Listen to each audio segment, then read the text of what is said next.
వదిలేసి చకచకా స్కెచ్ చేసి పకపకా మనందరినీ నవ్వించడానికి ఇప్పుడు వచ్చేస్తున్నారు hyper Aadi and rising Raju team.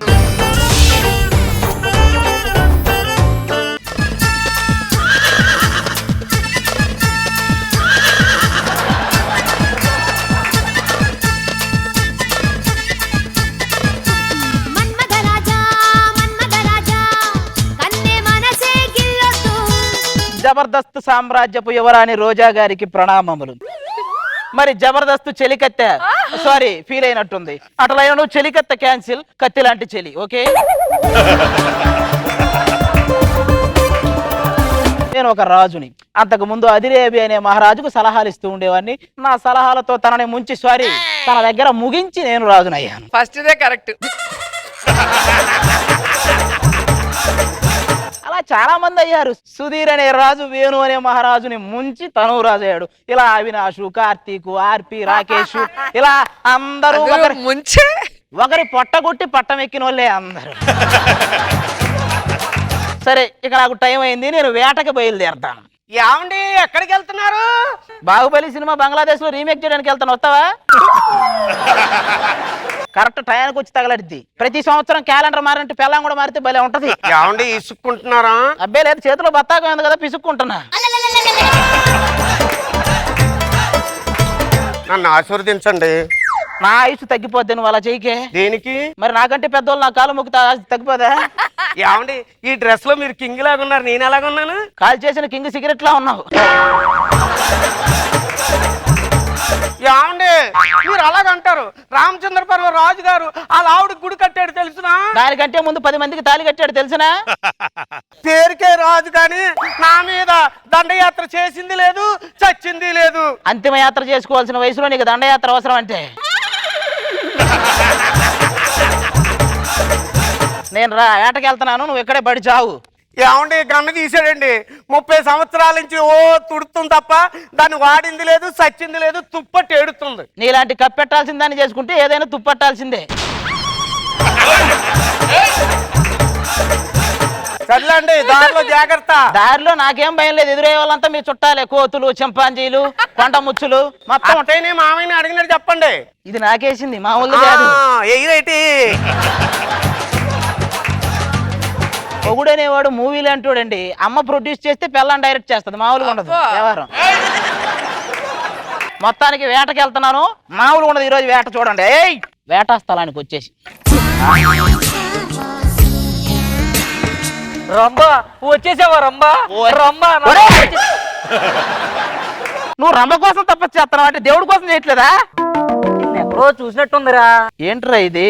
మర్రి చెట్టు ఓడలు పెంచినట్టు ఇంత పెంచారేంట్రా? వీటి మధ్యలో 2 పిల్లలు ఉయ్యాలేసుకుని పోవచ్చు తెలుసా?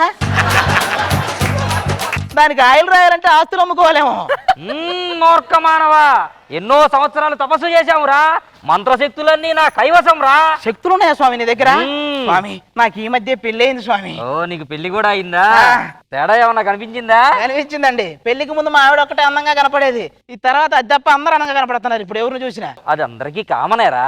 ఈ మధ్య గొడవలు కూడా మొదలయ్యాయండి మా మధ్య. ఆలుమగలన్న తర్వాత పాలు నీళ్ళు అలా కలిసిపోవాలిరా. అలాగే కలిసి ఉన్నామండి. కలిసి ఉంటే గొడవలు ఎందుకు అవుతాయిరా? అంటే పాలెవరో నీళ్ళెవరో తెలియక. సర్లే స్వామి మీరు కూర్చోండి, నా పని. గురుదక్షిణ ఏదన్నా ఇచ్చేయాలరా, స్వర్గం ప్రాప్తిస్తుంది. అయితే గురుదక్షిణ కింద హైదరాబాద్ మొత్తం మీకు ఇచ్చేస్తున్నా. హైదరాబాద్ ఏమన్నా నీ బాబుదా? స్వర్గం ఏమన్నా మీ తాతదా? స్వర్గ ప్రాప్తి అంట.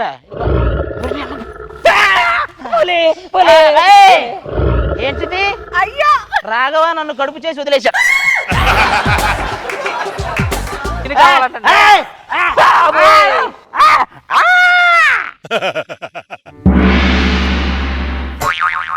ఎవర్రా మీరు? యమకింకరులం. కంకర్రాలు కొట్టుకునే వాళ్ళు ఉన్నారు, మీరు యమకింకరులు ఏంట్రా? పులి చేత చంపబడి నరకానికి వచ్చావు తెలుసా? ఇది ఎంత నరకమా?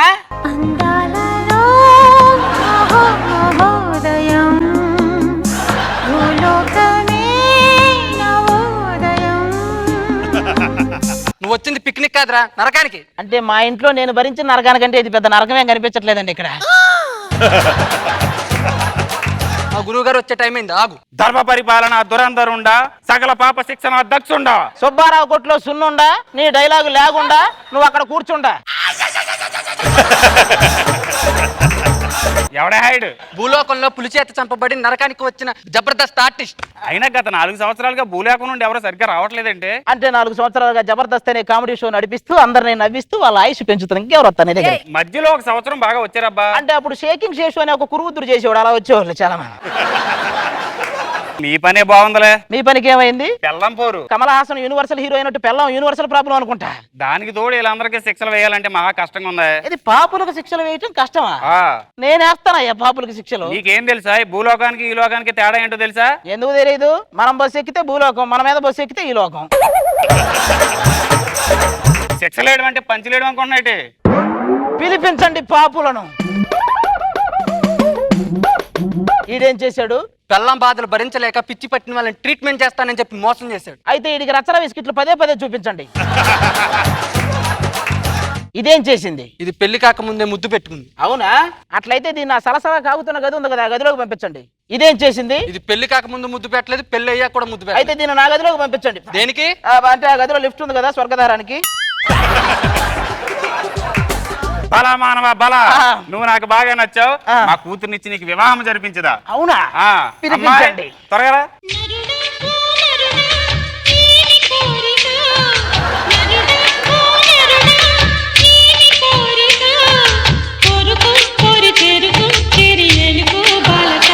నరుడా ఎవరొచ్చారో చూడు. ఇది మాకెందుకు తెలియదు, మీ వాహనం దున్నపోతే కదా ఇది.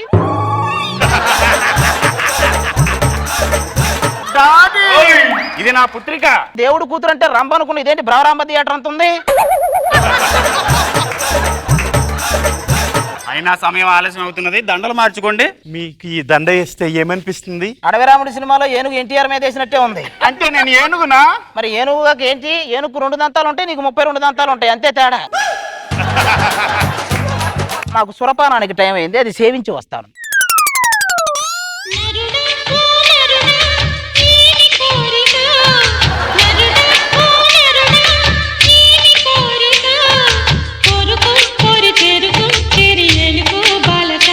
అదేంటి అచ్చన అలాగే ఉన్నావు?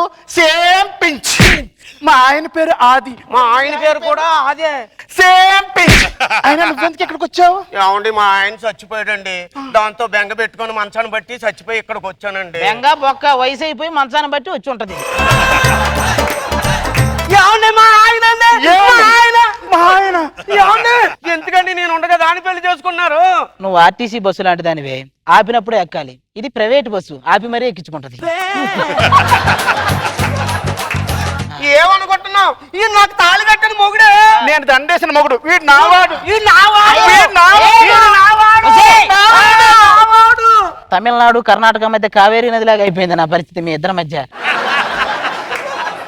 ఆపండి, పట్టాపరాలు. ఇక సౌత్ బోర్ నాకు ఊరితో ఏం అక్కర్లేదు కానీ అవతల పో. ఏమండి మీ ఆవుండండి నేను. దీన్ని బట్టి మనకేం అర్థమైందంటే పెళ్ళాం బారి నుంచి మొగుడిని ఎముడు కూడా కప్పలేనని అర్థమైంది. పదండి అవుతే వెళ్దాం. వెళ్ళిపోదా.